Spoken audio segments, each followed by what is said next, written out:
Thank you. And similarly on number 5, Jackson and Jackson, I understand Ms. Height wanted to provide a brief sentiment to the court, but we also have an agreed order coming over in that matter. Okay. Oh, Ms. Height is here. Good afternoon, Ms. Height. Good afternoon, Your Honor. I just had a quick kind of a housekeeping matter. I have provided the reports for the court, but I have not received any payment from Ms. Jackson of $750. And I honestly don't expect to receive that from her. I've talked with her attorney about it a couple of different times, and he was going to try to facilitate something, and that has not happened. I was wondering if the court would consider county pay on that part of my fee. And we don't have Mr. Bender here. I don't see Mr. Bender. Well, I believe he understood that it was going to be stricken.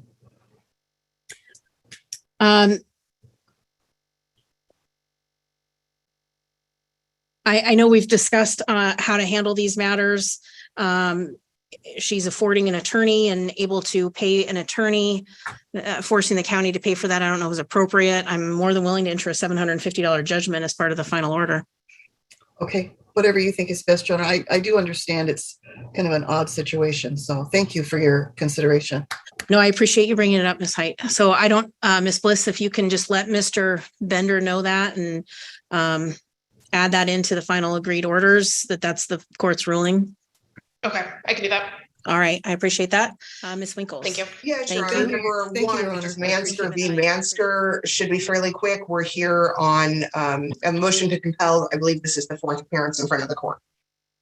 Yes, and I believe I set a deadline for Ms. Bowen to provide discovery. How did that, did you receive what you needed? We have not, Your Honor. We received a missed call on the weekend. I believe it was about 8 p.m. It appeared to be from Ms. Bowen. That was last week. We've received no documents, no further phone calls, and no message was left. All right, Ms. Bowen is here. Ms. Bowen, any response? Yeah, I did leave a voicemail. I never did get a voicemail back. I did do that on the weekday. It was on a Wednesday. And I still just need a little bit more time filling in the answers. There's just like 150 of them. Have you turned in anything? I have not yet. All right. Ms. Winkles? Yes, Your Honor. Ms. Bowen's had significant time in this. If she had started answering the questions months and months ago, it would be easier. When we say 150, some of those are like, who should the child live with? And it's a one-word response. So they're not all paragraphs or anything like that. 2 weeks is adequate, even if we've received something. A call back if an attorney's office doesn't call you, normally you call them back. There was no voicemail that I have in my system, and I get those messages directly to my phone. I'd ask that the order be entered. Her pleadings were already stricken by Commissioner Nelson, but giving her one more shot before default, we'd ask just that order be upheld. And so if Your Honor reviews that order, you'll notice that nothing new is from Commissioner Nelson's order is in there. It's just saying you will be defaulted if you don't get this by a certain date.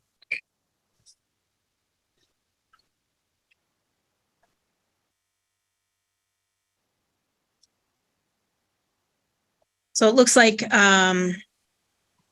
Commissioner Nelson signed off on that order on the 30th of May. And I essentially extended that order by allowing her to turn things in up until, what did I give her? Yesterday, I believe. Yesterday, close of business? Yes. All right. So I guess there's nothing to do. That order's in place. Ms. Bowen didn't provide anything. So I guess Ms. Winkles, you can proceed under that previous order that was entered on the 30th. Thank you, Your Honor. And if Your Honor can also sign that order, it's just obviously when you're doing it, if she doesn't do it and it's a default, then every single stage and every other sanction that's more minimal needs to be tried first. So I'd ask that order be entered since it doesn't really change anything, but it does show the steps this court's taken to give Ms. Bowen enough time. I don't have a subsequent order.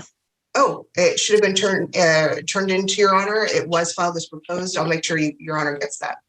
Okay. Your Honor, this Yes. is the clerk. I have an order that was marked June 27th at 1 p.m.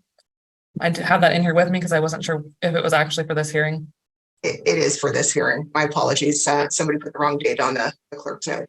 Okay, and then I will get that from Ms. Wade afterwards It and was on her sign off on presentation it. today. We Thank you, had Anna. largely Thank you. agreed to my proposed orders with the exception of the transportation language, is my understanding. We just needed some further clarification from your honor, as that was not discussed at the last hearing.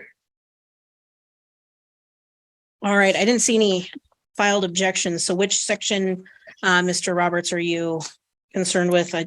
Section 12, but which portion? It's just section 12. I raised it in my argument last time, but the court didn't address it and I forgot to circle back and follow up. The parties live in the proposed exchange location is close to where mother lives. It is about 230 miles from my client, 460 round trip. It's a 3.5 to 4.5 drive each way, 7 to 9 round trip. This was in my client's declaration asking for a middle ground exchange. Mom wants him to do all of the driving. He prefers a middle ground exchange. Second option would be the picking up parent does all the driving. If he is going to do all the driving, that is his last request. But if so, he asks, and this was in his declaration, to be reimbursed the IRS reimbursement rate that could be credited against the child support and spousal support payments he's making. It's a significant chunk out of his time and an expense to do so. This is coming back to me, Mr. Roberts. I believe there was a proposed location for exchange in your clients. Could you remind me where that proposed location was? It was Biggs Junction. I think they've been doing exchanges recently at the Dalles, which is a hair closer to my client, but either way is fine with my client. Biggs Junction or Dalles is roughly halfway. Okay. Ms. Bliss? And your honor, it was my client's request at the time of the hearing that given the fact that she is not working, has minimal funds and means, your honor had ordered spousal maintenance and child support at the time of the hearing, acknowledging that she has modest means. She provided to the court that she doesn't have a reliable vehicle, that she's concerned driving these children an extended period of time. So she did ask that transportation occur at her mother's house. And that's her request before the court today, obviously acknowledging that there is a substantial time between the parties. However, this is additional time that father can spend with his children, providing that transportation. And as we talked about last time, and I'm sorry for trying to refresh your memory, but my client's vehicle currently is old and used. He's been using his mother's vehicle on loan to do the transit. And my understanding, what my client informed me yesterday, is this mother her father is letting her borrow the vehicle. So both parents are getting loaners and higher quality than the vehicle they have to do the transport so far. So they're really in a similar position. All right. And I did do whole family support. And I know that that is impacting Mr. Buckley significantly based on his earnings. And so I'm going to, hold on, let me see. And your honor, I don't know if you're writing it in. We had several other changes. So I'm going to be submitting a new order. So okay. So I don't have to worry about that. All right. I'll throw Correct. the recycle pile then. I think given the financial difficulties with both parties and the distance that exists now, I am going to say in the interim that exchanges should take place and either the Dalles or Biggs Junction. I don't know if the parties can agree. I mean, just on first blush, my thought is the Dalles has more options than Biggs Junction does, but I know that there's a relatively decent sized petrol station in Biggs Junction. So if there's a preference between those two and the parties can agree upon that, but I am going to order that we go halfway here. Okay. I think Mr. Roberts and I could probably resolve that issue then. I agree. Thank you for the clarification. And we agree on everything else in the order. So we'll be able to provide that ASAP.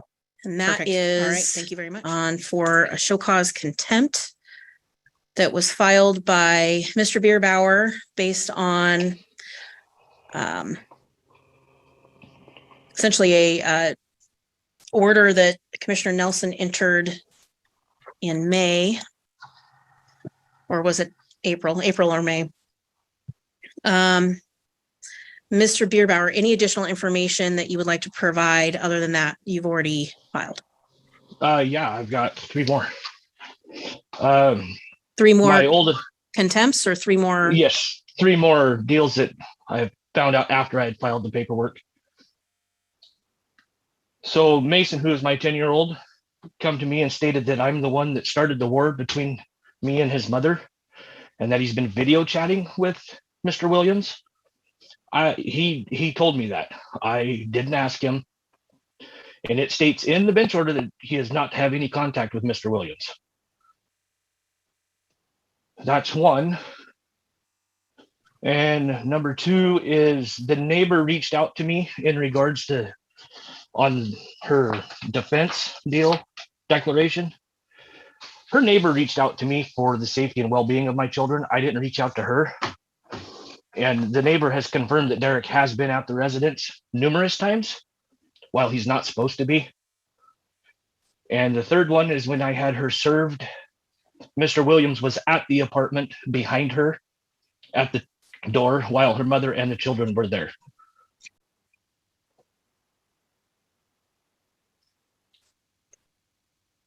And then I would like to ask a clarifying question. The contempt that is before me is, it indicates that contrary to the bench order that was entered, Mr. Williams was seen, or Ashley and Derek were spotted in a vehicle with the children on 3rd Avenue at 9:45 p.m. on May 24th.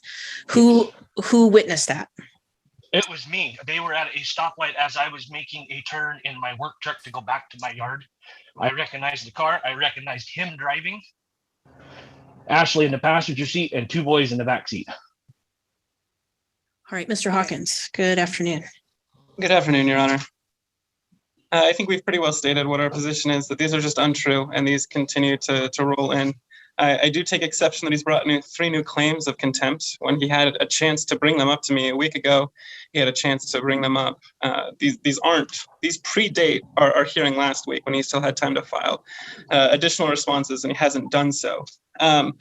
We provided documentation that shows when Derek checked into his hotel, there was no contempt for not notifying him about Derek being at the house, because Derek has not been at the house. And again, at the time he claims that he saw the kids with Derek, they were with their grandmother at the house as well, while my client was out doing visits. And I don't have responses to these brand new claims, but I imagine they're more of the same. These feel to me like trumped up charges of things that just aren't happening.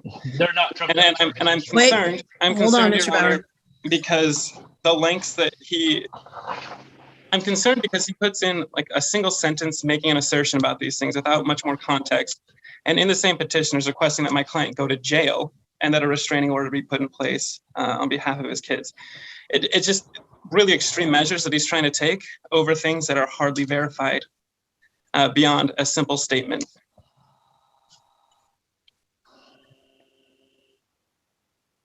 And so we continue to believe there isn't any other factual evidence to show that anything that he says is true.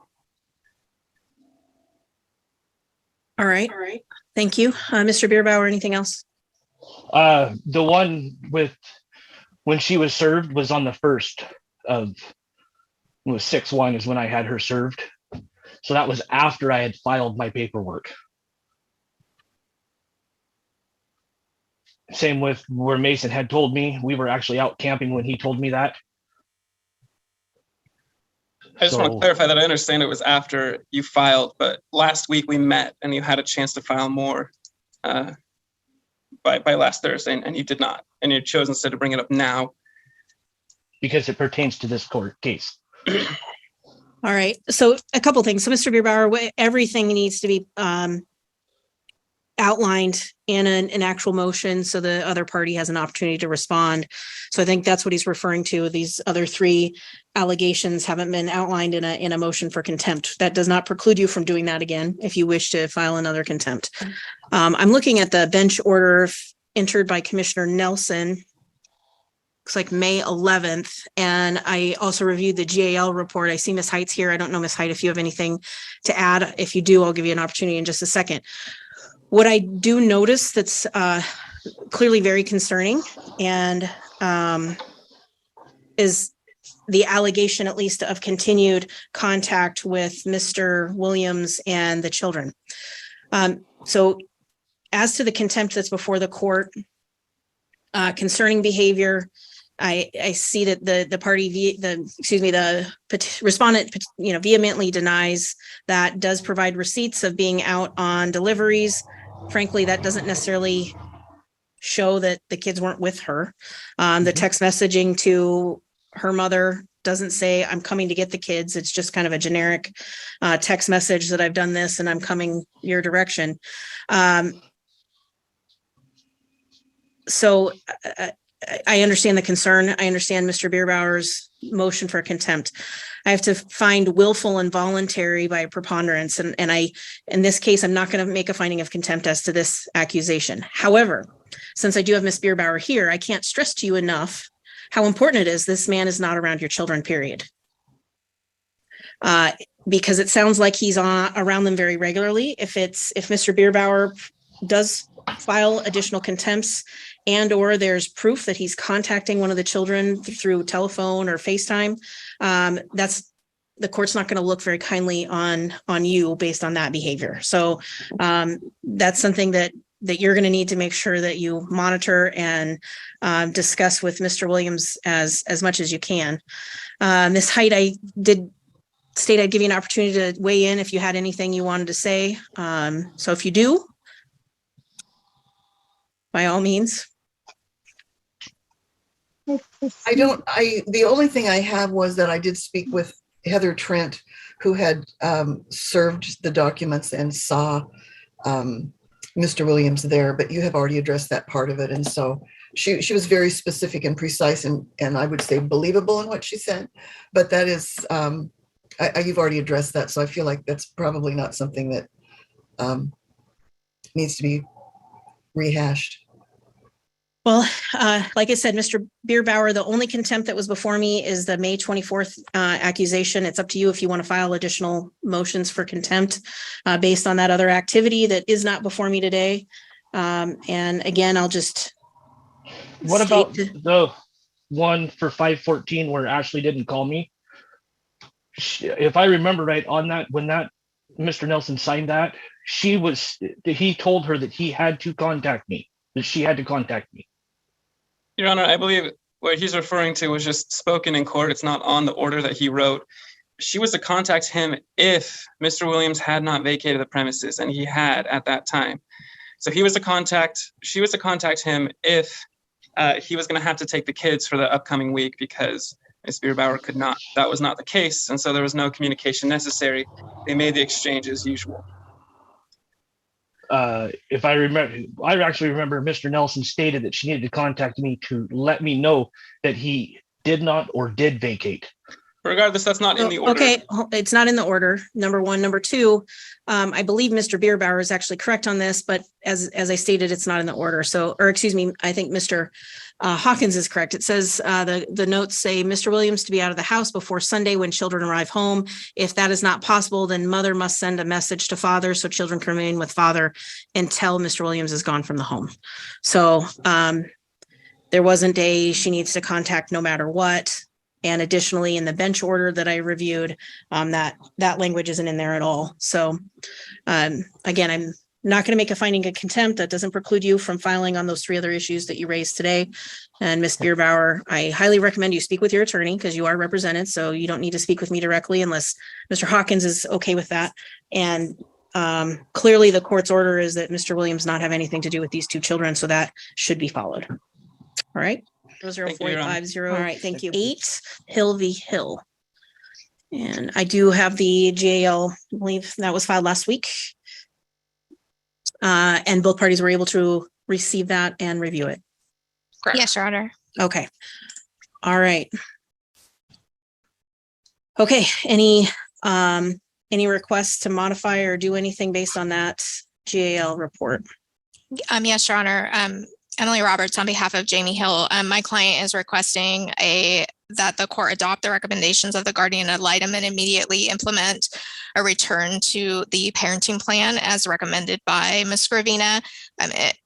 It's very clear in the report from Ms. Scrivina, which is very detailed, that mother has followed through with all the requirements and is managing her treatment and therapy. There's no reason to limit mother's time, and the prior residential schedule should resume. As to the party's youngest child, there's no lack of, Ms. Gravina clearly states there's no lack of bond or attachment between the child and mother.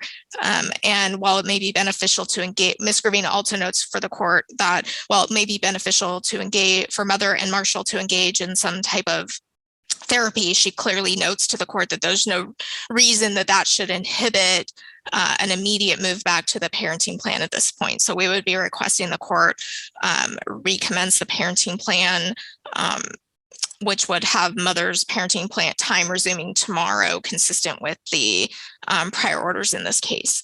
And then adopting the remaining recommendations would be my client's position. Thank you. Ms. Roberts, before you mute yourself, could you tell me the last order that you're wanting to revert back to? Oh my gosh, I should have looked that back up, but I do know that it's 2 days a week during the days in which my client has off from work. So this week it would be, she is Wednesday, Thursday off.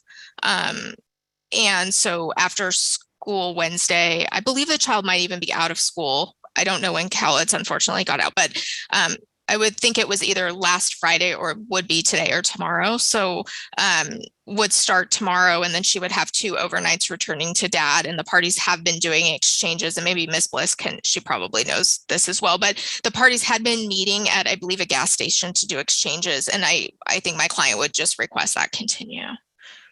Thank you. Ms. Bliss? Your Honor, at this point, mom has gone nearly 8 months, I believe, with no visitation, given her positive test for marijuana and violation of the court's order. I do acknowledge that we did receive Ms. Gravina's report. Finally, however, there seems to be a lot of outdated information in here. I understand the parties have been kind of sitting and waiting for Ms. Hill's psychological evaluation. There's clearly some concerns, even with receiving that evaluation, regarding her ongoing need for care. My client's concerned regarding the telephonic contact that mom has had with the child during this period of time. There continues to be some manipulation or some questionable behaviors at best. My client at this time is requesting that if any visitation is going to start, that be structured around Marshall's counseling. I do believe that I've filed, if not, I've provided Ms. Roberts and Ms. Gravina a letter from his counselor indicating it's her recommendation, at least at this point, that there be a slow reintroduction given Marshall's mental health concerns and behavioral concerns when he was having visitation with mom on a consistent basis. It's my client's request, at least at this point, that if any reintroduction is going to happen, that it be done with the counselor of the child, and leaving it solely at that for several sessions, and then either readdressing it with the court after we have another recommendation of Marshall's counselor, or slowly reintroducing either supervised visitation or something along those lines. But my client continues to have concerns regarding mom's behavior with the child, without the child. Obviously, there's some concerns listed in the guardian ad litem's recommendation regarding 191 factors for mental health, substance abuse, and the like. So my client does have grave concerns regarding this child's mental health as he re-engages in visitation with his mom. And it is the recommendation, at least of the child's counselor, to slowly reintroduce mom back in the picture. Thank you. Do you recall the last active parenting plan? Because it appears to me that the final parenting plan that was entered before the modification is not the one that Ms. Roberts was referring to. So I'm assuming there maybe was a bench order or something else. My understanding was the December 2021 interim parenting plan. It was a bench order from Commissioner Busby. I think that's what the parties were operating under. Thank you. Yes, and I believe that's correct, Your Honor. I believe that's the one that is the 2 overnights consistent with her days off from work. Bench order of an interim parenting plan. I see that now, 12/9/21, index 104 in Odyssey. Okay, I reviewed, I guess, Ms. Roberts, anything else that you want to say? I would just indicate to the court that, it's very clear from Ms. Gravina's report that that my client is in complete compliance with, the concerns that were initially raised by dad. She's, complying with treatment. She, is continuing in counseling. She's done everything she needs to do to show this court and the guardian ad litem and father that, that she has every intention of continuing to do this because this is what's in her best interest and in Marshall's best interest. But it is not in Marshall's best interest to continue to have absolutely no time with his mother. And the fact that dad is continuing down that path with respect to now attempting to use the child's counselor as a means to do that. I would have assumed that had that been an issue, Ms. Gravino, that should have been brought up to Ms. Gravina months ago, and it should have been addressed by Ms. Gravina, because that is wholly information that has been in dad's court for months. So, you know, this counselor has refused to engage with my client. And if the court has concerns, first of all, with respect to the 191, if the court has concerns about 191 factors, there's, you know, this report indicates that the court would need further information, frankly, testimony, and to go down that path, and that's not appropriate at this type of hearing. But with respect to the counselor, that should have been information that father had provided to Ms. Gravina if he was intending on presenting that, or it should be considered by the court at a final hearing in this matter if this is where that goes. But not, we're here to review the guardian ad litem's report and not, you know, additional information that Ms. Bliss's client believes is now appropriate, again, should have been provided to the GAL, and this parenting plan needs to be re-implemented. That's the recommendation. And I would just note, just so the record is very clear, my client and by myself did provide that information from the counselor to Ms. Roberts and Ms. Gravina at the same time as soon as that became available, which was May 31st, which was prior to the filing of this GAL report.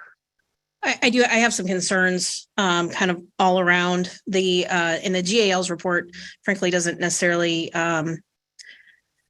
clarify some of the concerns that the court has. There's not a lot of discussion in the report about Marshall. Clearly, Ms. Roberts is right. There's nothing that I don't see anything where the GAL was pointed towards any counseling that Marshall was undergoing. There's a lot of stale information with regards to the older child who's now, even though it's listed as he's 16 in the report, is now an adult and no longer a part of this. So there's concerns. I understand it was delayed significantly by the evaluation that was ordered, and maybe not everything was updated before filing. I do think visitation should start, but I given the length of time and some of the concerns, I think we should do that in a measured manner. So Ms. Bliss, are you aware how often Marshall goes to counseling? I want to say it was bi-weekly, but I don't have that directly in front of me. Okay. All right. So here's what I'm going to do. And mom's schedule still works for her to have weekend visitation? No, so and mom's on here, but so mom's days off vary each week, and that was the basis for the December 2021 bench order, was that she doesn't have she doesn't have typical weekends off. So I would have, so this week her days off are Wednesday, Thursday. Then I think she works 5 on and 2 off. So Jamie, I don't know if I can ask her really fast what days she then has off. I think they're consistent, Your Honor, every other week. So like this week she has Wednesday, Thursday, the next week it's 2 different days, and then it's Wednesday, Thursday the following week. But I don't know what that middle week is. Ms. Hill, do you want to clarify that for us, please? Anyways, I get Wednesday, Thursday off this week, and then I work Friday through Monday, and then I get Tuesday, Wednesday off of the week, this next week after this one, and then I work Thursday, Friday, and then have the weekend off, and then my schedule rotates between that. Okay. If it's helpful, Your Honor, Ms. Gravina's report did indicate appears to be a recommendation or suggested family resources on page 13 with Allison Long or Charlotte Rosen for joint reunification therapy or it looks like some type of family therapy. I don't know if Ms. Gravina's on it, can't, as to what her intention was or if that's helpful to the court. I'm here. I was having a struggle getting anybody to hear me earlier. I'm not sure if you can hear me now. We can hear you now. Yes, just for an additional, if they were going to do joint therapy. I did recognize towards the end, I received something from a therapist, but was not able to reach and discuss with the therapist and did not have any additional corroborating information on that. However, pretty standard, I recommend that a child is allowed to continue a safe space with any therapist, and that if there's going to be an integration of a parent in a therapeutic setting, it should be with a separate therapist so the child can still work individually with their own. And so if there is a joint or therapeutic rekindling, both Allison Long and Charlotte Rosen are typically used within our community. Last I spoke with Miss Long, she had several availabilities, but I don't know Charlotte Rosen's availability. And Ms. Bliss, neither of those individuals are currently working with the child. Is that correct? Correct. Okay. I think I don't like delaying this, and I don't know if Miss Long or Miss Rosen have availability anytime soon that coincides with Miss Hill's work schedule. But if either this Wednesday, Thursday, or next Tuesday, Wednesday, we can get any appointments, the child and mom to be at, that would be ideal. But the problem is there may not be an appointment for a month, and I still think there should be some visitation, not at this point overnights, but some visitation allowed. So here's what I'm going to do. I'm going to ask that the parties do schedule the earliest available appointment with either Miss Long or Miss Rosen, whomever's available, and within the schedules of the parties. That the child continue with their own counseling as often and as necessary as that child feels appropriate and the counselor feels appropriate. That I don't see anywhere that there's been any supervised visitation, and I don't want to make it professional because I know what a hassle that is. But I guess between Miss Roberts and Miss Bliss, do you feel that there's a possibility that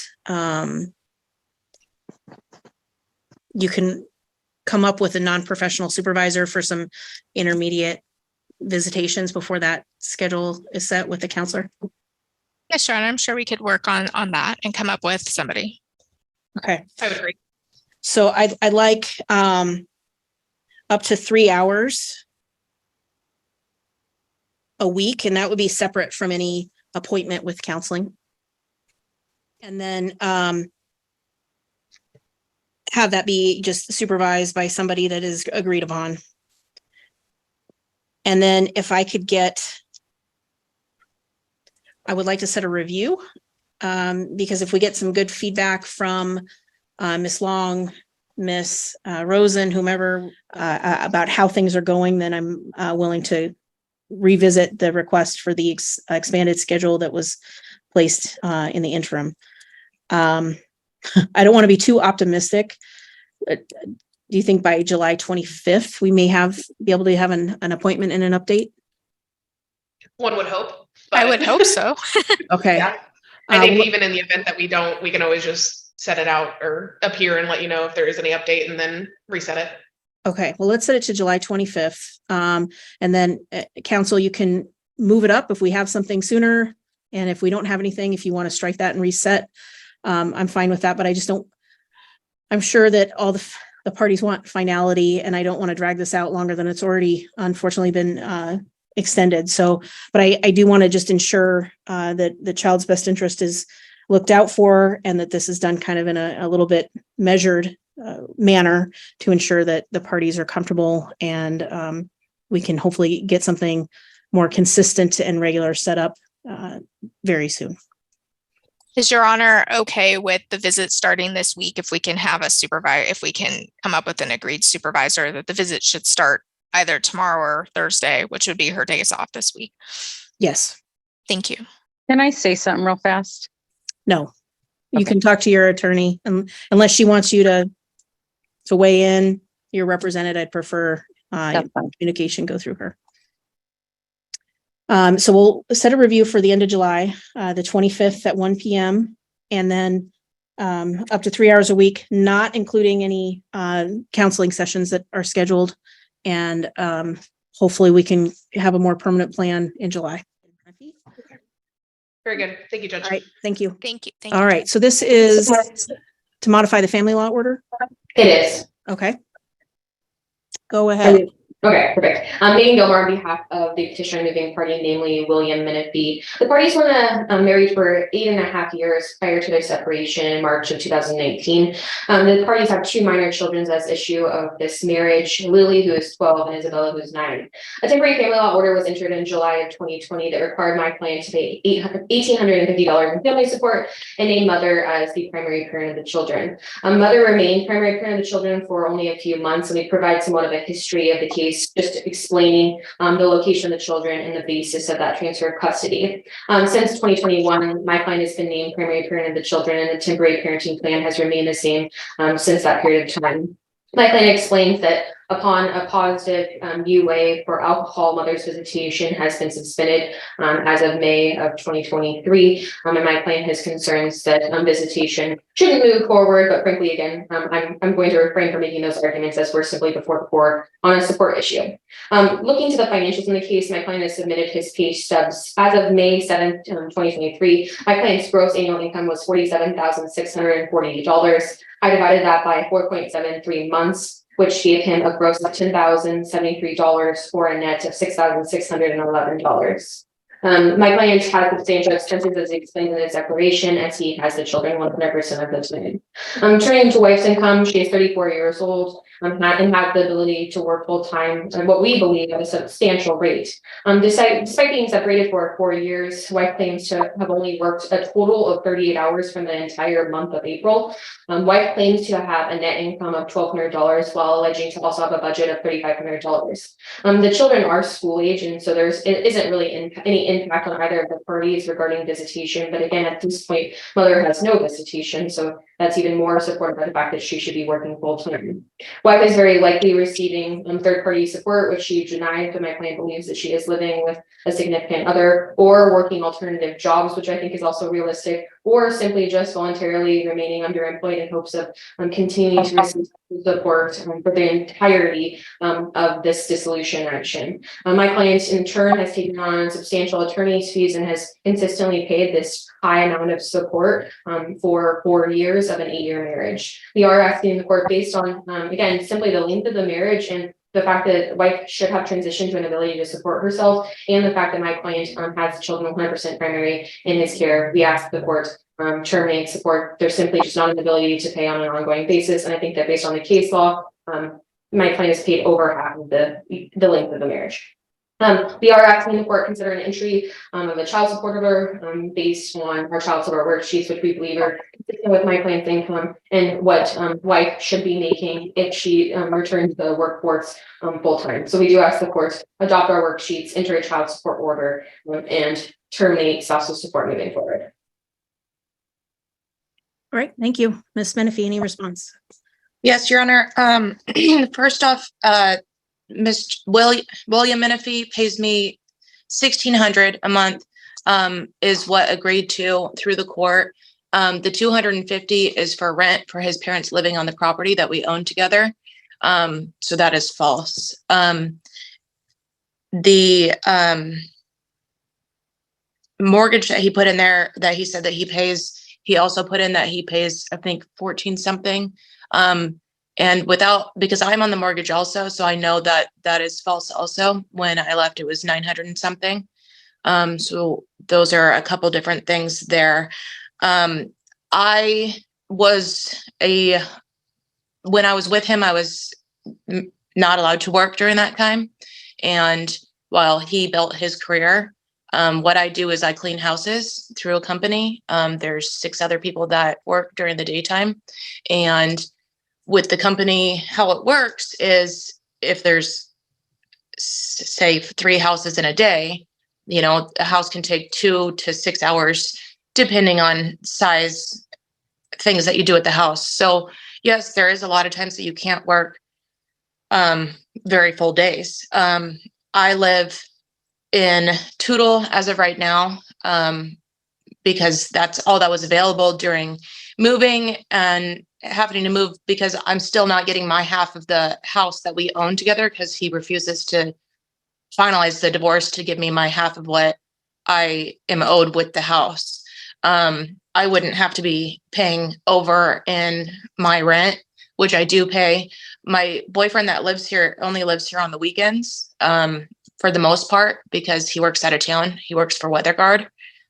So he doesn't pay nearly even, he only pays a little bit towards rent as of where we live. So I pay the substantial amount of the rent. Where else? I'm trying to get my head all together. The lawyer fees of what they're asking for me to pay, I, as you can see, don't even have the money for myself to have a lawyer. Or I would have somebody in here with me, let alone to pay for his lawyer. Without the support that I get through him, the $1,600, I don't know how I would pay the bills. Also, with living in Toutle, my point with that is to get the girls to school. 8:15 is the latest I can drop off, or the earliest I can drop off my youngest. And to get them from school, there's only a certain amount of hours I can work within a week, and when they're in school. And that is why I've been with this particular job, to be able to work certain hours during that time frame. He has his mom living on the property as a living at home babysitter for him for free.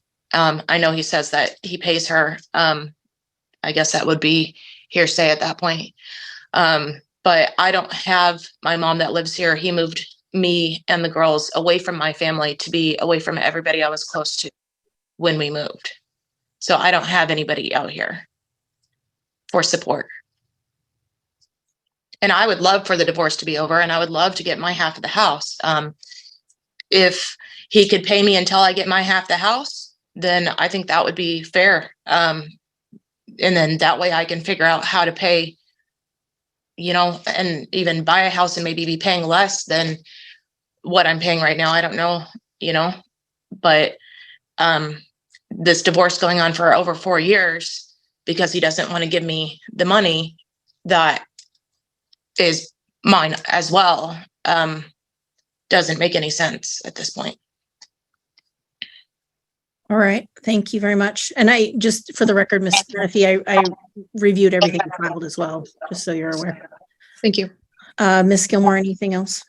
I think it's a huge difference, but I just wanted to know for the record, I didn't receive the declarations. I was on vacation, I did look at my email, but I don't believe I received the declarations that were filed on the 13th. I didn't think that has a huge bearing because it's mainly pertaining to the parenting issues.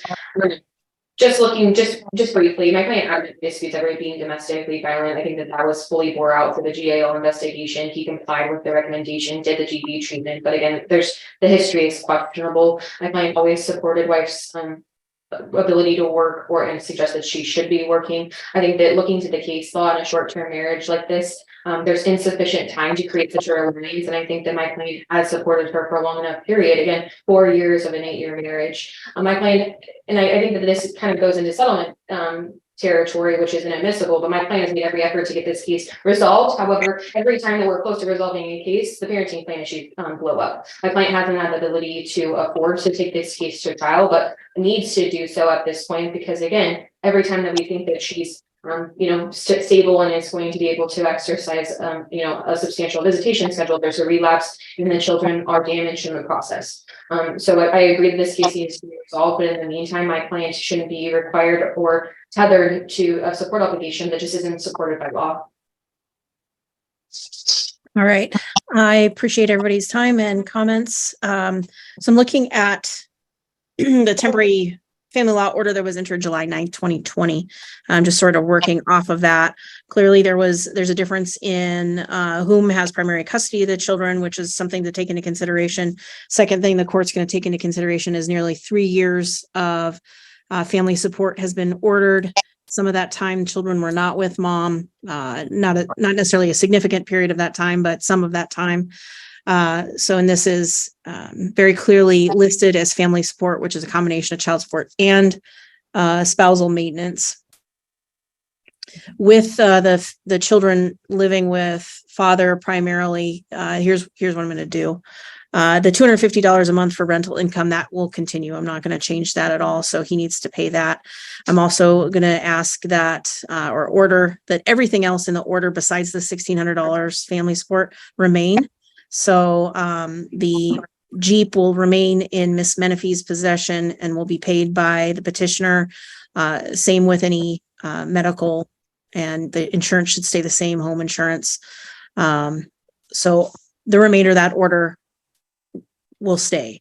I do agree case law is a third of the marriage, especially for a short-term marriage that way, to receive full spousal support. I understand that wasn't, this was a combination of child support and spousal support. But I think at this point, I'm going to order that amount end, that we do the $250 a month for the rent on the tiny home. And then all the bills and medical and car remain the same. So those will be continue to be paid by Mr. Menifee. I'm not going to award any attorney's fees. And I will sign that order upon presentation. Does the court want to set a presentation date? I'm happy to do that. We can do a Friday morning, or the next Tuesday, I think, is either the 11th or 18th of July. What is that for? I'm sorry. To enter the order for the ruling that was made. The 11th works for me. Are you available, Ms. Menifee, on July 11th? So I'm sorry, I'm not trying to sound unintelligent here. On July 11th, you'll be entering what you just said. And so we'll have to come back to court to finalize that. Yes, and that's not an unintelligent question. I wonder about it all the time. It's usually if there's anything that you disagree with in that order, if Ms. Gilmore sends you that order and you're like, yeah, that's what the judge says, and you sign off on it, then she can submit that and you don't have to appear on the 11th. Now, as for, I understand he wouldn't, after the 11th, he wouldn't have to pay the money anymore, or the $1,600 anymore. Is there, since he's living in the house that we own together and he's not giving me my half of it, can he pay me rent for the house? No, that's not how that works. So he's keeping it in good working order. If it's ultimately ordered that the house be sold, then you would benefit from whatever the sale of that house is. But if he's maintaining the home and living in the home and paying the insurance on the home, he doesn't pay I wouldn't require you to pay him rent if you were in the primary home and he was living in an apartment. So as Megan was saying, Miss Gilmore was saying, I should have somehow gotten him to sell the house. I'm not sure how I'm supposed to do that to finalize this divorce. I don't know what you're referring to, but if that's what your want is, then I would encourage you, because you're representing yourself, you're more than you're completely allowed to reach out to Ms. Gilmore and talk about what you would want to get this taken care of. So you can have those kind of conversations with Ms. Gilmore on your own behalf, because you're representing yourself. So there's nothing that says you can't call her up and say, okay, this is what I think is reasonable. What does he say about that? And then do we have to have a whole separate court? I tried to get some paperwork into the court office to be able to add the children onto this. And apparently the paperwork that I got I filled out was all the incorrect paperwork, because all your paperwork is very confusing. It's been a month and a half since I've seen them. We had been 50-50. He put in there that he had sole custody, but we've had 50-50 this whole time. My daughter's birthday is on the 2nd, and she's been begging to see me. I'm sorry. No, I understand that. Ms. Gilmore, if you want to weigh in, I can't give you advice from the bench. I will tell you that there's a legal aid clinic. So there's attorneys that are here in the courthouse on Mondays.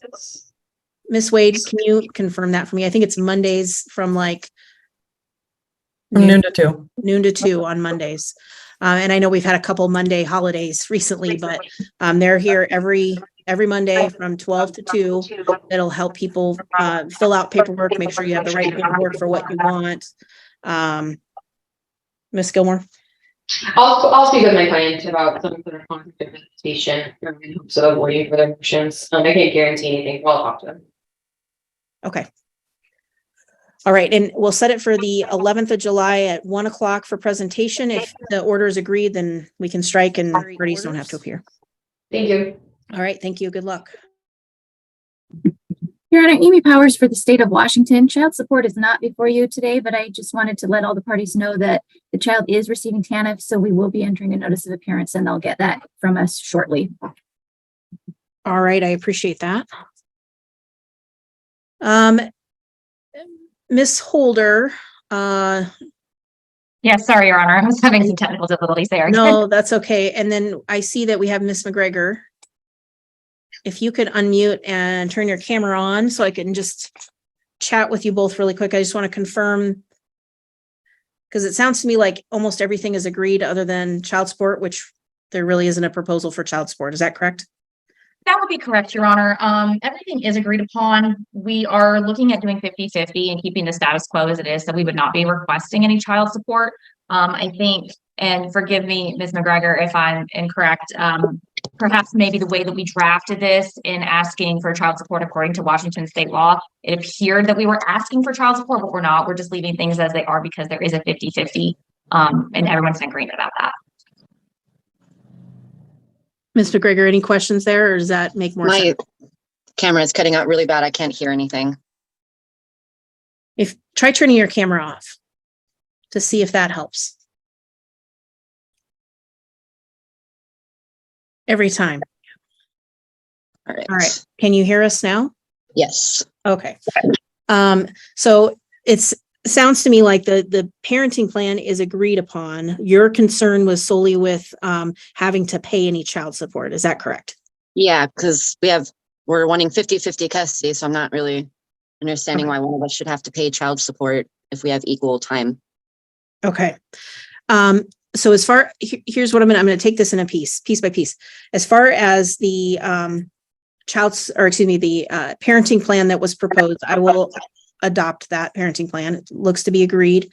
And if Ms. Holder, if you want to submit that for signature, and you can do that ex parte since it's agreed. Okay. As for child support, the state will be opting in as a party in this case because the child is receiving TANF benefits. So with a 50-50 parenting plan, Ms. Powers, I don't know if you want to give a preview to the parties of what the state's position will be, if you have. I do. I ran worksheets earlier today. We imputed the father at minimum wage 35 hours per week and the mother at minimum wage 32 hours per week. By statute, when a child is receiving TANF, it means there is not sufficient income in their household to support that child. So the court cannot grant a residential credit deviation, even though the parties have a 50-50 parenting plan. So we are going to ask the court to establish child support against the father. I believe at a minimum wage order, it ends up being about $441 a month. I'm not opposed to writing something into the order so that if TANF ends, the court could apply a residential credit at that point. But so long as the child's on TANF, we are going to request support be set at $446 per month. Okay. So that's a preview, I guess, for another issue that we'll deal with, Ms. Holder. But for today, I have this on just for a temporary order for parenting plan. With the state coming in, I don't know if we want to note this up for child support and you can work with Ms. Powers. Yes, Your Honor, I would like to do that. It is my understanding that my client has gotten a new job. I believe the figures have been updated since then, so I will talk with him and get everything updated before we note that up. All right. I have 11th, 18th, 25th of July. Any of those dates work? Those all work for the state. Those work for me as well, Your Honor. Okay, Ms. McGregor, do you have a preference between July 11th, 18th, or 25th to come back and discuss child support? No, I don't have a preference. All right. Let's do July 18th. If you want to present the parenting plan prior to that, Ms. Holder, ex parte, that's fine. If you want to present it for the 18th, we can do that as well. Since the parties seem to be working together on the plan to kind of maintain status quo. I'll talk to my client. I believe we can get it done ex parte before the 18th. Okay, and that gives state enough time to get your notice in and everything to the parties? Yep, we've got it all drafted and just need to send it out. All right, perfect. Okay, well, good luck. Thank you. We'll see you on July 18th at 1 p.m. Thank you. Thank you, Your Honor.